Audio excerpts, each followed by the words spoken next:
I want to talk about levels of learning. Well, there are a lot of ways we could go about that, and plenty that don't require you sitting in the chair.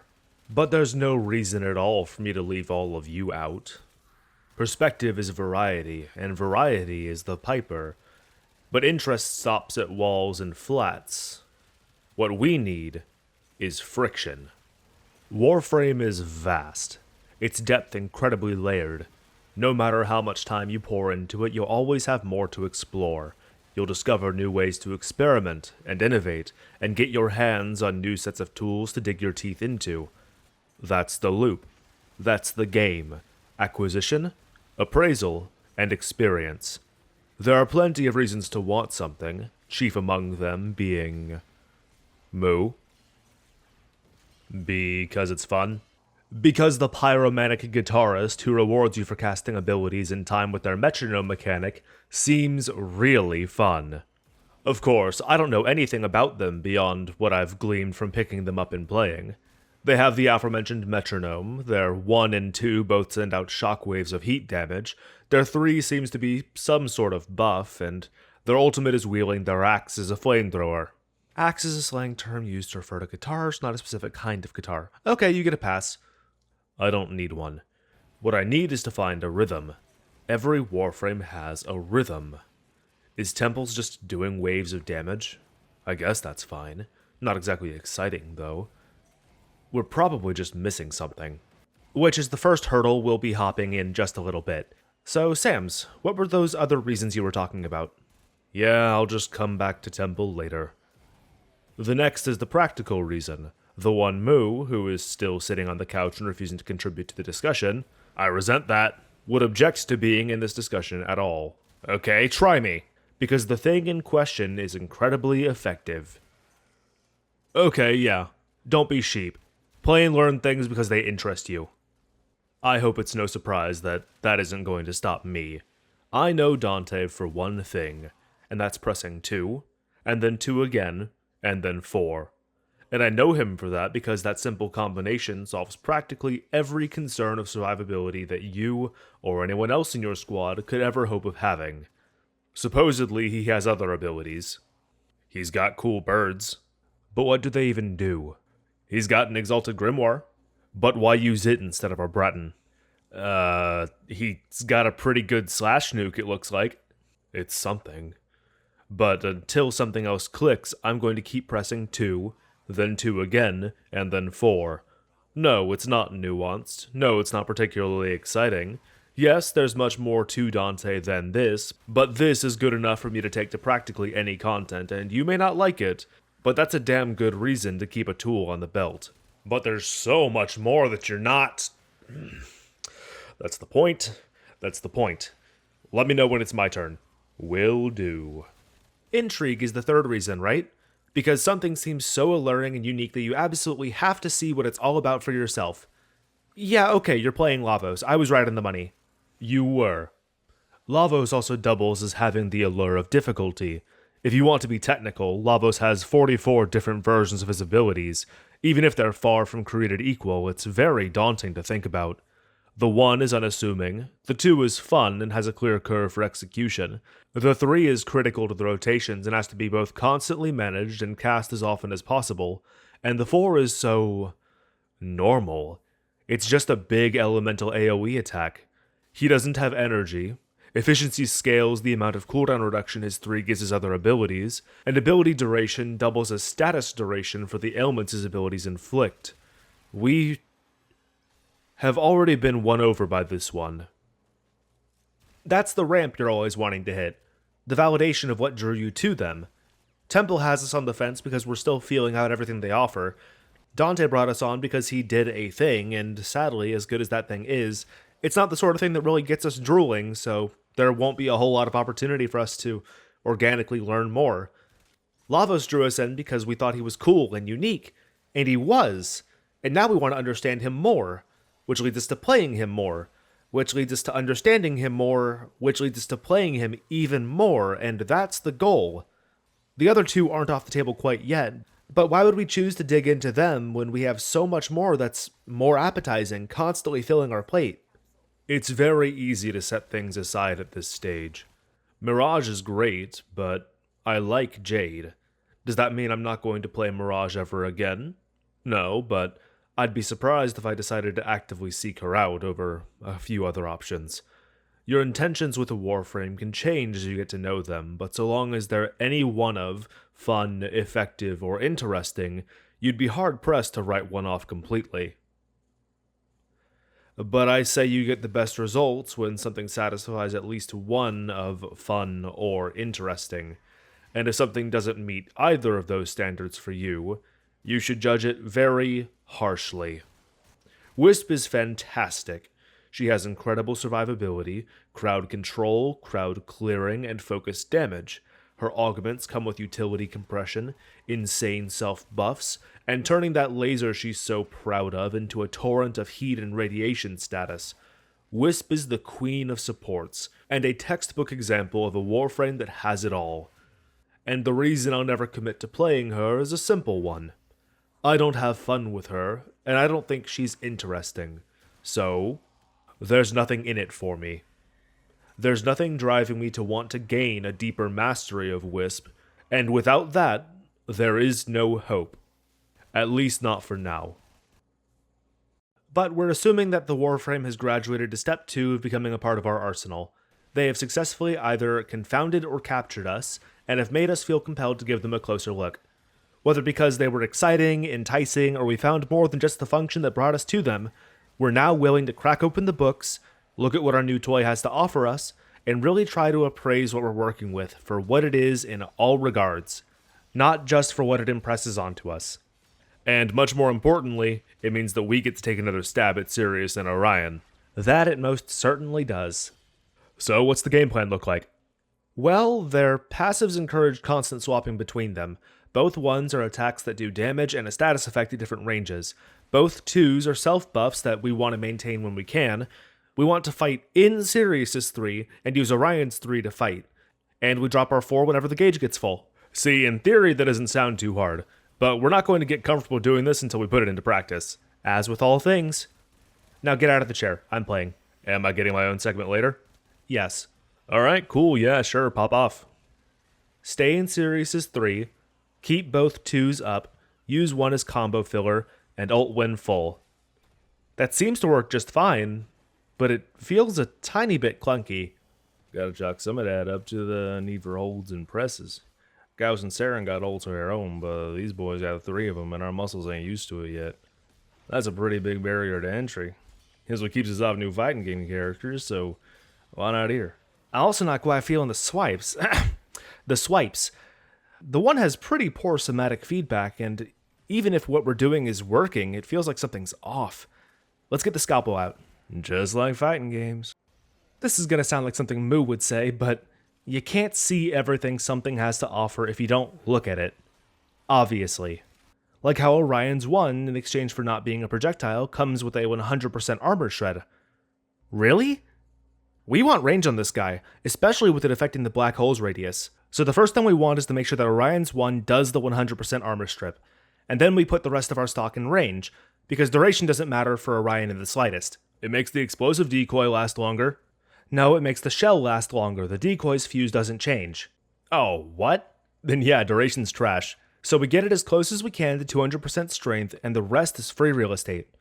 What about Sirius? For the most part, we're probably going to be using his buffs and flipping, right? Right. Sirius was... I'd expect range to be a bit of a bigger deal here, but the 3 being smaller means we have more reason to swap over and recast it, right? Right. And both the status chance on the 1 and the 2 start off at 100%, so we should be fine for now just leaving those be, right? You gotta stop second-guessing yourself, No. It's fine. Now you can sit here and keep workshopping change after observation and observation, but the baseline's fresh in your head. Go play it. Go compare. Understanding's a step-by-step process, and don't you dare put us back in the kiddie pool. Sir, yes, sir. The first thing we notice before the abilities even start to fly is that we have direction. In very briefly trying to understand the workings of our Warframe, we have explored theory, and are now more effectively able to practice. Sirius keeps up the buffs, Orion takes point. We sprinkle in serious abilities using his disposable 1 and generously reusable 3, while Orion keeps throwing out 3s and using his 1 as a big AoE chaff clear. We rotate, and when enemies start gathering up, we ult and clear them out. It's also prudent to note that we want to start the star chains with an Orion ability, because his celestial clashes are twice as strong and have 3 times the range. Savvy observation. But how does it all feel? Better, but not quite it yet.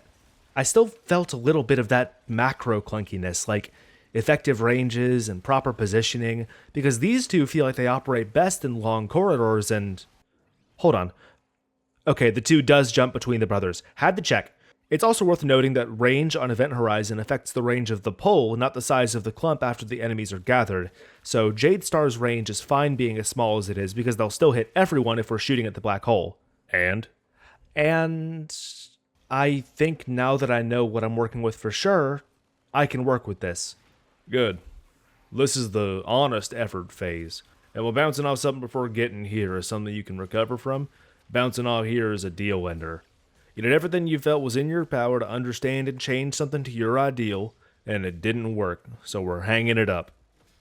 Show the world what that's like. Do I have to? I did. Huh. Equinox is confusing. I mean, as a character, they're simple enough. He's about damage, she's about support, simple and clean. But for all the setup pushes duality, there's very little interaction between the forms. So, what exactly am I supposed to use a single target debuff for in high-level content? Putting a lone Eximus to sleep? Maybe. The damage vulnerability debuff seems nice too, but our damage is way too high to really need that. Pacify only cuts incoming damage by a quarter, Provoke only gives energy to allies who stay near you, and it doesn't even do much as a self-buff. Mend and Maim seem great, and the idea of leaving constantly draining abilities on and toggling them as you need them is a cool functional fantasy, but you'd expect the ability that does different things depending on which stance you're charging it in, and which stance you discharge it in would let you swap between the stances while you're charging. Equinox doesn't work. Say that after a stress test. I won't, because Equinox doesn't fit my hands. I picked them up because he is exceptional at mulching through low-level hordes just by leaving Maim on and letting the slash procs do the work. And I know that all of my concerns with Equinox can be solved with their augments, but they're so non-functional without them that I really don't even want to try. At some point, feelings trump logic, and that desire to experiment and explore possibilities dims into nothingness. That point is after you stop being rewarded for your investment. Can I go sit down now? Yeah, be my guest. Sometimes things just don't click, like I said. But if something does click, then what comes next is comfort. Comfort is casual. It's the ability and the pleasure of the pick up and play. I don't gotta think twice about it if I decide I want to play Hero. Do I always get his rotations right? No. But I know what all of his abilities do intuitively. Do I know exactly how to optimize his builds and strengths? No. But I like the idea of it. Watching my energy jump up 100 or more just because I hit a headshot is fun. Throwing out a wall of chains and milking shields with immobilized bad guys is fun. Knowing every team I could come across is better off with a hero in it is fun. Standing in a crowd of jackass Greniers with invincibility, knowing once they're done I'm unloading a meaty red crit buff onto all of them is fun.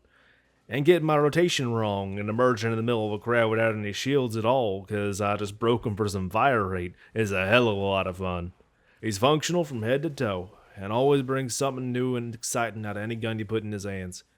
I'm not good at Arrow, but I can play him well enough to willingly pick him from time to time, and that's damn well worth something.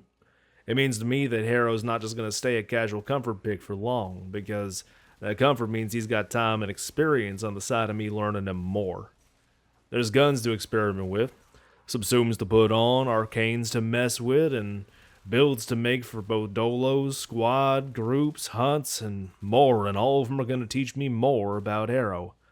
The flip here is getting cozy and not seeing the way forward, and with time you get a couple like that. Your Necros, who, well, is Necros, you turn your 3 on and play the game as normal. Your Frost, who only comes out in defense and just keeps putting snow globes up. And in my case, your Trinity. She's easy. You use 1 to heal, you use 2 for energy, you use 3 to stay alive and deal damage to groups. You press 4 when your duration's out or you're in a pinch. I like Trinity. I like what she provides. I respect the purpose of Trinity in a team. I respect Trinity players. This ain't a matter of me not understanding the frame or them not fitting my hands. It's not about ability, understanding, or the mesh at this point. It's all preference. And I prefer to play other frames. I vibe with her. I like her aesthetic. I appreciate a frame with a simple sequence of abilities. I recommend Trinity to lots of people. In fact, I think she's one of the few Warframes everyone should have and could get a kick out of. I have her. I get a kick out of her. But it's just a kick. That's alright. But it's only ever gonna be a kick. So, Trinity stays down here with the comfort frames. But once you clear these parts and develop an attachment is where you really start making something your own. Mo. Gauss. Hi, I'm Moo. Welcome to the box in the middle of everything. So you have decided, yes, this thing I'm enjoying is worth delving even deeper into. Congratulations, you might be on the cusp of a revelation. I know, it's exciting. Your innocent mind is brimming with expectations. And now, even more than at step 1, you need those expectations met. Stage 4 is the last trial. Something clears this hurdle and it becomes a part of who you are forever. It's a big deal, and one that might take a long while to get right. Like Gauss here. Let me walk you through the process. Digital Extremes releases a Warframe whose whole shtick is going really, really fast. Young Numu's brain lights up like a field of fireflies. Young Numu grinds out Gauss, puts them together, and lets it rip. Good news, he was very fast. Better news, his abilities were very easy to understand. Bad news, it's very hard to go fast indoors. Okay news, turning on his 4 was still satisfying, and I like when my guns reload fast. Occasionally I used to pick up Gauss and play him for a little while. Occasionally I wouldn't touch him for weeks or longer. But I always picked him back up because he was fun, and I liked doing things fast. Fast forward to the modern day, not so young anymore Numu looks back at Gauss and raises an eyebrow. I keep hearing people in the Warframe community call you the perfect Warframe. Surely that many incredibly well-versed people can't be wrong. And I'm really hopeful that I'm just dense and or blind. Let's get the scalpel back out. Efficiency is a stat for chumps and always will be. Write it off. Blind rage for life. On the topic of strength, it affects the impact damage of the 1, not important. The damage reduction of the 2, also not super important. The damage of the 3, not the status procs themselves, so I don't really care. And while it does affect the awesome self-buffing 4, it only affects the shrapnel that shoots off of Gauss while it's on.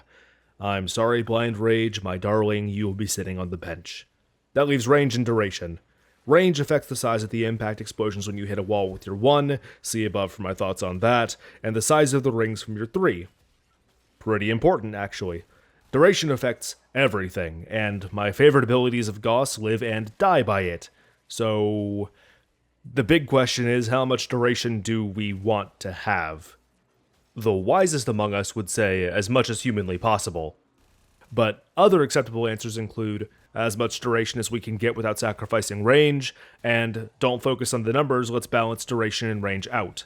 At the end of the day, it's all math, you know. How often do we want to be resetting redline? I think the constantly ebbing lows and highs are fun. I think the fight to build the meter up to 100 so we can spam rings of star chart cleansing fire is only eclipsed by that payoff. But an extra meter of radius on those rings is a lot. By default, it can lock down a corridor. Maximized, it can fill a room. Yeah, checks and balances. No. Having previously been in camp, just keep redline up as much as possible, and felt like something was missing, we've chosen to shoot as close as we can to a minute, a nice concrete figure, and see what putting the rest into range gets us. And now it makes sense. We found this arcane that gives the frame it's on a big and brief stimulus of ability duration after casting another ability, and with how often we're using the 1 to zip around in bursts, we sprinted to farm that out. We found an augment that makes us and our allies deal more damage whenever we're inside one of Gauss's rings, and with how many we're constantly throwing out, it feels natural to include. And we learned that the speed of the dash scales on his sprint speed instead of ability strength like we initially thought, so rush goes on, strength doesn't matter much, efficiency is still for chumps, and our guns have never been happier than now when they're in our new Gauss's hands. This guy's so incredibly fun, and now, thank goodness, he's functional too.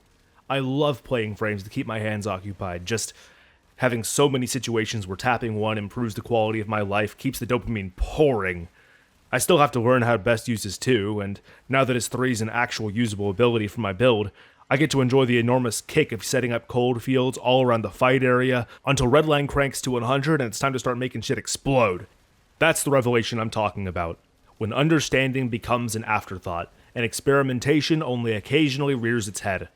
When this thing you've banked on is the most fun it's ever been, and the most effective you've ever had it, and there's no doubt in your heart that you can take it with you to any level of challenge you want. That's the dream you're chasing when you put time and effort into something, and there's plenty of steps you have to cover along the way, and just as many off-ramps that mean those aspirations are going to come up short. But that's okay. What's important is that you took the initiative to try something that interested you, and that you experienced that thing to whatever end it found. That's what learning's all about. It's all personal. No one's making a slight against anyone else by not enjoying or not wanting to continue to learn about or experience something. It's just not that deep, really. There's no such thing as objectivity when it comes to people's preferences. I just don't like Mesa. I haven't given Caliban the time of day. Titania's gameplay loop just doesn't make me ask for more. But I like Styanax. I like Ureli even if it's just for how fun her 4 is. I like Loki, even if he's really not that good. I like Ember and Banshee, even though I suck at them. I like Inaros and I like Ashe, but I don't like them enough to grind out the specific mods and arcanes you need to bring their potential to the forefront. I'm never going to like any Warframe as much as I like Saren, but that doesn't mean I'll only ever want to play her. Variety is the spice that makes your worldview brighter. Warframe is a game of facets, and of so many forms of depth that one Warframe could never hope to touch on all of them. And single-minded devotion to mastery, at the cost of the rest of the things I could experience, really ain't worth the trade. But Saren and I have experience. We have that deepest level of understanding. My chosen Warframe and I have a standard I could never hold any other to.